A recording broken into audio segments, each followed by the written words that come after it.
falar de eventos. Semana que vem nós temos 2 eventos, um ligado ao outro, muito importantes, que mostram o resultado da pecuária moderna, que é tocada nas propriedades brasileiras. No dia 1º, é uma quinta-feira, nós temos o leilão Influência SEIP, que é o resultado, são os frutos de cruzamentos com animais melhoradores, animais selecionados com a genética SEIP, que é o Certificado Especial de Identificação e Produção, DeltaGen.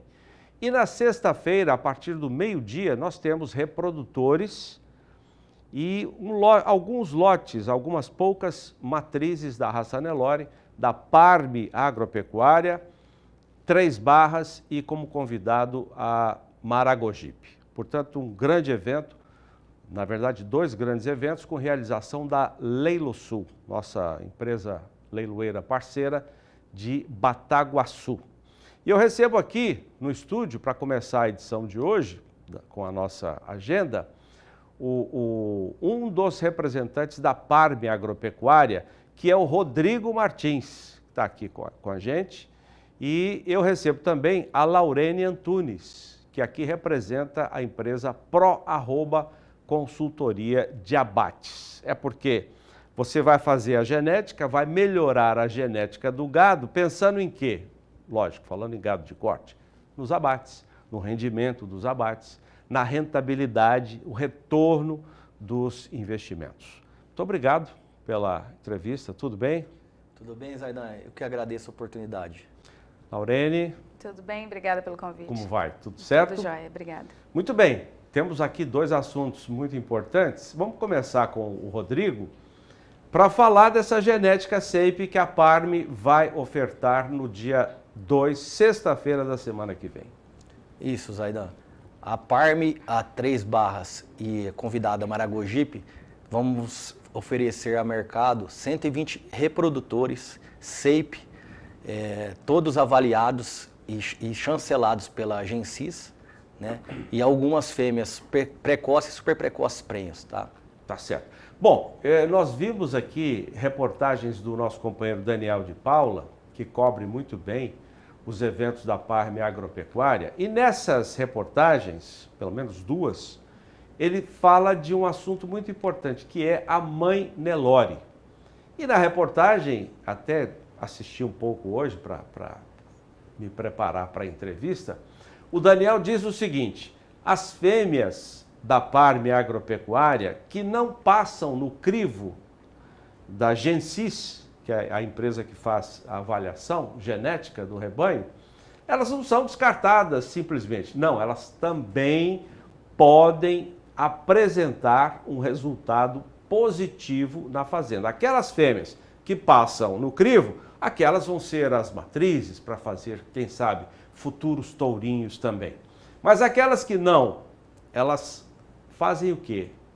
Também podem trazer rentabilidade. Como é que é esse negócio da mãe Nelore? Zaidan, a Parme, tanto a Parme como a 3 Barras e a Maragogipe, tem como atividade principal a produção de carne, carcaça, né?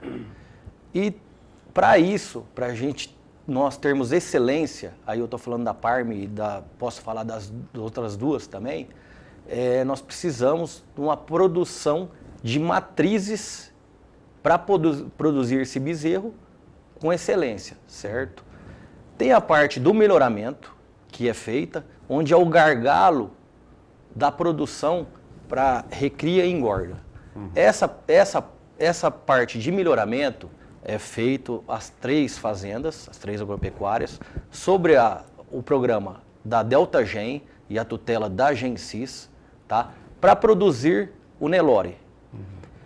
As fêmeas que não entraram, tá? Não entraram dentro do crivo da Gensis para continuar dentro do programa, elas vão para a reprodução, tá? Com o cruzamento industrial. A gente, através da heterose... Aí nós estamos vendo filhos aqui dessas fêmeas, sim, dessas mães Nelore, né? E o resultado final que é a carne também. Já já a Laurene vai falar disso também. Justamente.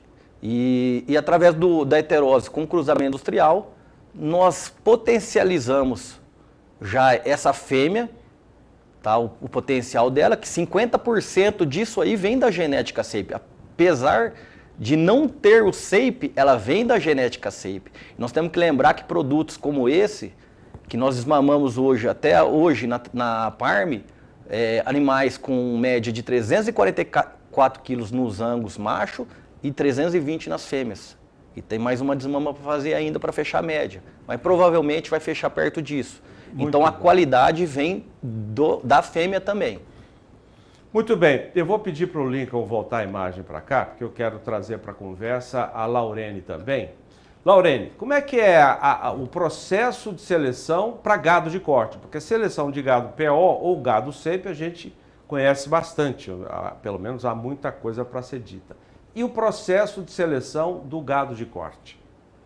Bom, quando a gente vai falar de bonificação, né, de produto de valor agregado, as características que são mais relevadas são maturidade e acabamento, que são as características mais expressivas desses animais, né? Todas as bonificações, todos os protocolos de bonificações, inclusive os mais exigentes, eles estão estreitamente relacionados com maturidade e acabamento. Então a gente tem participado, né, acompanhado os abates da Parm, tem trabalhado na coleta de uma porção, como vocês podem ver ali, uma porção específica dessa carne, que vai para a Unesp ser avaliada, né? E essas informações elas vão mensurar, elas vão nutrindo os índices, o histórico do índice do IFRIG, que ele vai, um conjunto de informações frigoríficas com o objetivo de agregar valor nesse produto.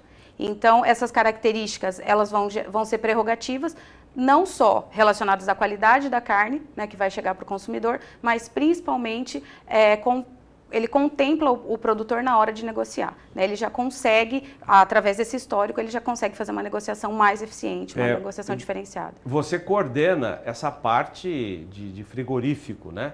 E existe até um índice que vocês têm, que é o IFRIG. FRIG ou FRIGO, como é que é? IFRIG. IFRIG. Esse índice mostra o quê? Qual tem sido a sua experiência avaliando essa carne produzida nesse sistema? Bom, a precocidade, a maturidade e o desempenho, né, desses animais sempre muito superior aos mesmos animais, né, da categoria, perdão.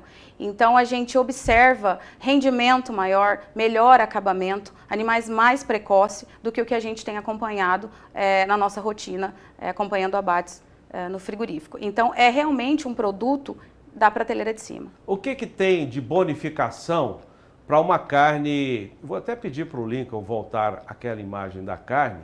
Essa carne é resultado desse trabalho, né, Rodrigo? Sim. O que se paga de bonificação para esse gado? O gado cruzado que nós estamos vendo aí.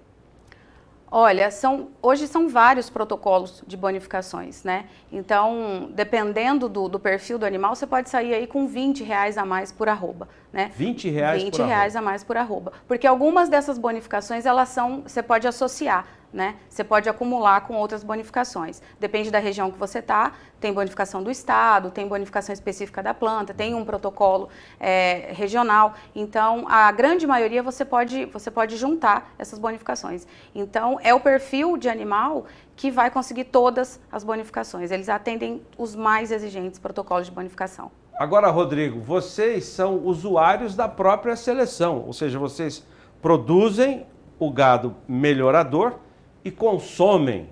Sim. Vocês compram de vocês Sim. próprios esse gado que vai fazer o gado comercial de vocês. Quer dizer, vocês estão em duas pontas importantes. O gado para seleção, que é o gado SAPE, e o gado comercial, que tem essa bonificação também. Positivo, Zaidan. Nós somos os maiores interessados no melhoramento genético dentro da nossa propriedade. O que acontece? A raça Nelore, tá? A partir do momento que nós produzimos os touros, nós usamos tanto inseminação quanto no repasse dessas fêmeas que foram inseminadas com Angus também. E lá na frente, esses animais, tanto os Nelore como os Angus, eles vão ser avaliados, tá? Na carcaça, no frigorífico, para poder a gente ter um feedback disso aí no começo da cadeia. Uhum. Então, esses touros que estarão disponíveis a mercado no dia 2, tá? A Parm é o maior interessado e o maior usuário dessa genética. Uhum. Tanto é que um lote de fêmeas... Esse lote que nós estamos mostrando aqui. Bom, agora entraram os touros. O lote de fêmeas, que são filhas do Caiapó, que é um touro parme. Para você ter a ideia do uso maciço da genética nossa dentro do próprio plantel e para a gente poder evoluir o nosso rebanho cada dia mais. Além dos touros de fora também, que são todos acasalados, né? As matrizes. Vamos ver o lote das matrizes? Serão poucas que vão ser vendidas no leilão, né? Sim, são poucas matrizes, é uma oportunidade. Eu falo que, principalmente nessa época que a turma está falando em ciclo de baixa, fase do ciclo de baixa da pecuária, né? Uma oportunidade de você conseguir trazer uma genética dessa para dentro da fazenda e com isso conseguir eficiência, porque é através da eficiência que se consegue passar os intempéries. Laurene, em termos de média do rebanho de corte do país, esse tipo de técnica, esse tipo de seleção proporciona quanto mais acima da média que nós conhecemos no Brasil? No mínimo 1,5% a mais dos rendimentos do histórico que a gente tem para as categorias. O rendimento no frigorífico? No frigorífico. Falo de rendimento de carcaça, fora o que a gente consegue agregar de valor quando a gente fala de negociação, protocolo de bonificação. Uhum. E isso se tem através dessa seleção da matriz, aquelas que são melhores vão permanecer no programa do Genesis. Isso mesmo, né? O programa Delta Gen, que é avaliado pela Gensis. Gensis. Gensis, eu me lembro do professor Luiz Alberto Fries, sim, saudoso, que já se foi há muitos anos, né? A gente conhecia esse programa já há mais de 20 anos já de seleção. Então, aquelas fêmeas que permanecem no programa Gensis e aquelas que não permanecem vão fazer essa bezerrada que a gente está vendo aí. Justamente. É um trabalho que requer quanto tempo de atuação? Há quanto tempo vocês estão exercendo isso, Rodrigo? Ô Zaidan, o SEIP nós começamos em 2001 a utilizar. O meu pai, justamente por causa do gargalo que nós tínhamos na engorda, que ele começou lá atrás na pecuária, o meu avô sempre na engorda, entendeu? Entramos na cria justamente pelo esse gargalo no final da cadeia. Uhum. E entramos com o SEIP, tá? Antes, primeiramente com touros FM e depois fomos evoluindo nisso aí, justamente olhando na carcaça e nos índices econômicos, tá? No final, no frigorífico. Ou seja, é uma pecuária altamente profissional e rentável. E eu me lembro muito do seu pai, que é saudoso também, o senhor Paulo Roberto Martins. Aliás, o nome Parme é uma sigla, Paulo Roberto Martins, né? Que é uma figura, era uma figura extraordinária. O exemplo dele a gente está vendo aqui, né? Esse trabalho obstinado dele de buscar, não o diletantismo, a criação por prazer, por hobby, não. Tem que ter rendimento essa criação, essa seleção, né? A atividade nossa é essa, né, Zaidan? E temos que ter profissionalismo e lucro. E então, como a atividade nossa é a pecuária de corte, o melhoramento genético nosso animal é feito para o corte. Laurene, importância desse tipo de trabalho para a pecuária brasileira, que tipo de referência, de parâmetro isso pode representar para a pecuária? Bom, isso é uma evolução, né, muito grande. Você ter acesso a esse tipo de produto coloca o produtor numa situação mais confortável. Ele sai do papel de coadjuvante e passa a ser protagonista. Ao ponto que ele sabe o que ele está produzindo, ele sabe quanto ele vai ganhar. Então, ele já está numa situação mais confortável, principalmente no momento de negociação. Laurene Antunes, da ProArroba Consultoria, quero te agradecer muito a sua entrevista. Rodrigo Martins, da Parme. A sua mensagem sobre os leilões da semana que vem, por favor. Gostaria de convidar um amigo pecuarista para no dia 1º, principalmente um amigo invernista, para acompanhar virtualmente, através da Leilão Sul, às 19 horas, o leilão Influência SEIP, tá? Através do canal do Boi. E no dia 2, a partir do meio-dia, os amigos criadores, os amigos que praticam o ciclo completo, acompanhem com a gente. Nós vamos disponibilizar 120 touros e matrizes, tá? SEIP, para a venda e através do canal do boi e em recinto na Leilosul. Obrigado e até lá.